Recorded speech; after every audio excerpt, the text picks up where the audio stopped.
유튜브로 읽는 박정희 전기 10권 10월의 결단 비밀 남북대화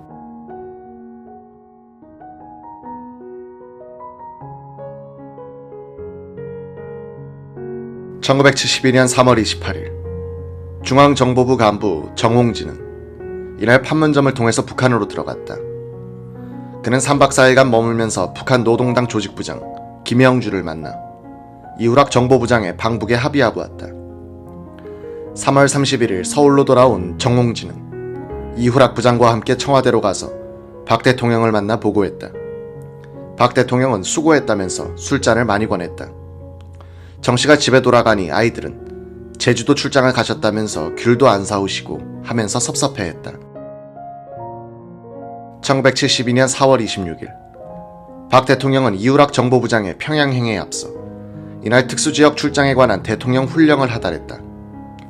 이 훈령은 북한 측에 대해 우리가 밝힐 기본 입장이었다. 박 대통령이 직접 작성한 훈령 요지다. 조국 통일은 궁극적으로 정치적 회담을 통한 평화적 통일이어야 한다. 4반세기 동안 정치, 경제, 사회, 기타 분야에서 상이한 제도화에 놓여있는 남북의 실정을 직시하고 통일 문제는 재반 문제의 해결을 통하여 이루어져야 한다. 현재 진행 중인 남북한 적십자 회담을 촉진시켜 인도적 문제의 조속한 해결을 보도록 할 것이며 경제, 문화 등 비정치적 문제를 풀어나가면서 정치적 문제로 이행하고 비현실적 일방적 통일 방안의 선전과 상호 비방 및 무력 사용을 하지 않는다. 1972년 5월 2일 이날 오전 10시 이후락 부장은 평양으로 출발하기에 앞서 인사차 청와대로 왔다. 박 대통령은 이 부장과 만날 때 김종필 총리, 최규하 특별보좌관, 김정년 비서실장만 배석시켰다. 박 대통령은 미국 CIA 서울 책임자에게 잘 알려주었지. 잘 갔다 와 라고 말했다. 박 대통령은 적지로 들어가는 이 부장 일행의 안전을 보장한다는 각서를 북측으로부터 받도록 하고 진행 과정을 미국 CIA에 알려주도록 했다. 남북한은 평양에서 서울로 연락이 가능하도록 평양, 서울 간 임시 전화선을 개통시켰다. 이후락 부장은 옷저고리 주머니를 가리키면서 미국 CIA와 협조는 잘 되고 있습니다. 그것도 여기 준비해 갑니다 라고 했다. 북한에서 유사시에 자결하기 위해서 청산가리를 준비했다는 것이었다. 이후락은 5월 5일 오전 전화 연락에서 어젯밤에 김일성과 만났다고 알려왔다.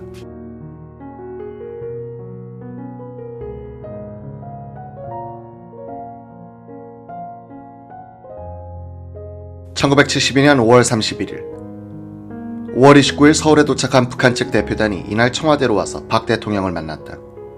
북한 측 인사는 박성철 제2부수상, 유장식 노동당 조직지도부 부부장 겸 대외사업부장, 김덕현 노동당 정치위원회 직속 책임지도원이었다.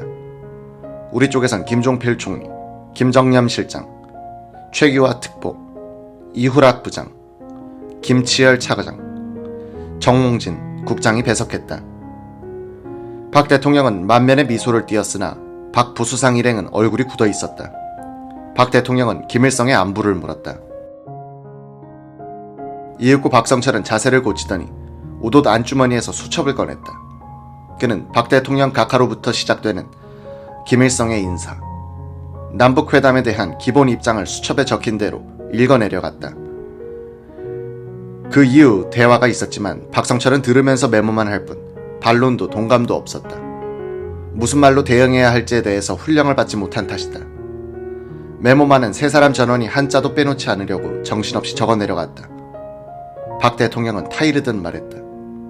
귀하들은 남북 간의 장벽을 한꺼번에 허물자고 하는데 신뢰를 회복하기 위해서는 벽돌을 한 장 한 장 쌓듯이 해야 합니다. 박성철 부수상도 시험 쳐본 적 있죠. 시험을 볼 때도 쉬운 문제부터 풀고 어려운 문제는 나중에 풀지 않습니까?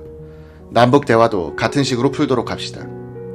공식 면담이 끝나자 만찬전에 쌍방만 참석한 칵테일 파티가 있었다. 박 대통령이 박성철에게 자 술 한잔 합시다라고 권해도 박은 저는 약을 먹고 있는 중이라서 라면서 술잔을 피하기에 급급했다. 박 대통령은 예상은 했지만 북한 권부의 실력자라는 박성철까지 이렇게 경직된 행동을 하는 것을 보고 매우 놀랐다고 한다.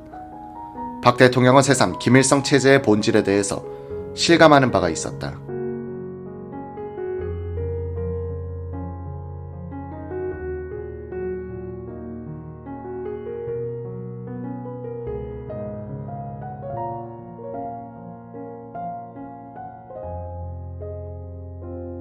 1970년의 8.15 선언, 1971년 8월 12일에 남북 적십자 회담 제의, 1972년 7.4 공동성명으로 이어지는 1년의 남북대화는 박 대통령이 주도권을 잡고서 진행했다. 그는 8.15 선언을 통해서 남북한이 선의의 체제 경쟁을 하자고 제의했다. 1967년부터 늘어난 대남 무장 침투, 1968년 121 청와대 기습 사건, 이틀 뒤에 푸에블로호 나포 사건, 그해 가을에 삼척 울진 공비 침투 사건, 이듬해 미군 정찰기 격추 사건으로 이어지는 남북한의 긴장은 남한을 제2의 베트남화하려는 김일성의 모험주의를 잘 보여주었다.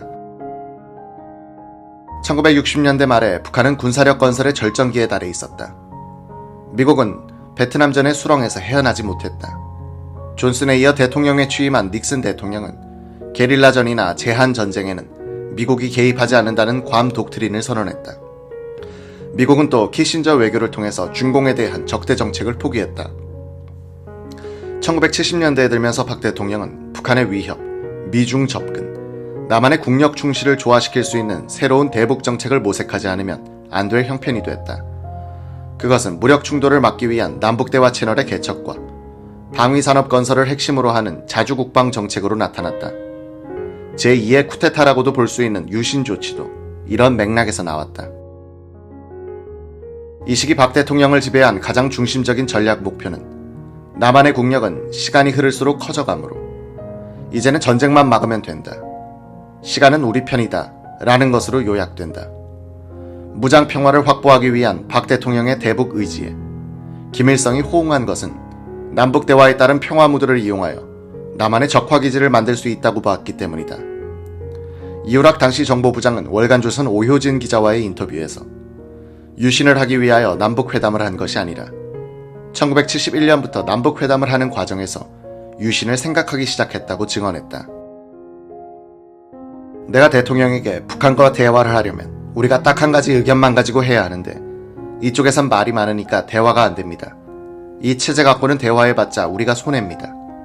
대통령께서 영구집권은 안 하더라도 영구집권 할 수 있다는 기분으로 해야 대화가 되는 거지.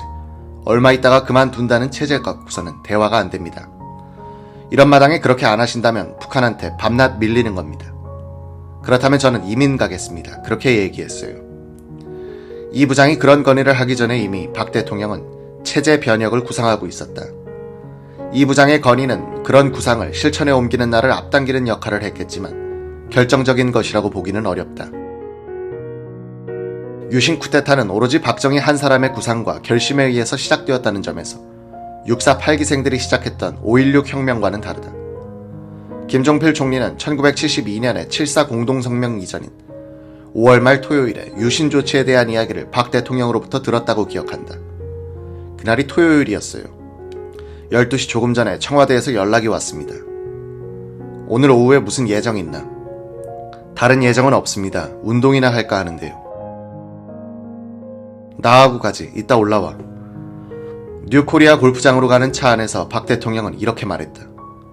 내가 좀 획기적인 체제를 구상하고 있어. 우리나라는 선거를 잘못하면 어디로 갈지 몰라. 내가 보기에 1970년대가 순탄치 않아. 없는 국력을 조직하여 효과적으로 관리해 나갈 수 있는 체제로 정비되어야 해. 그러지 않으면 도약이 어렵겠어. 이것은 많은 반대에 부딪힐 가능성이 있지만 해놓고 보면 1970년대를 잘 극복했다는 말을 들을 거야. 조금 더 있다가 자세한 이야기를 해줄게.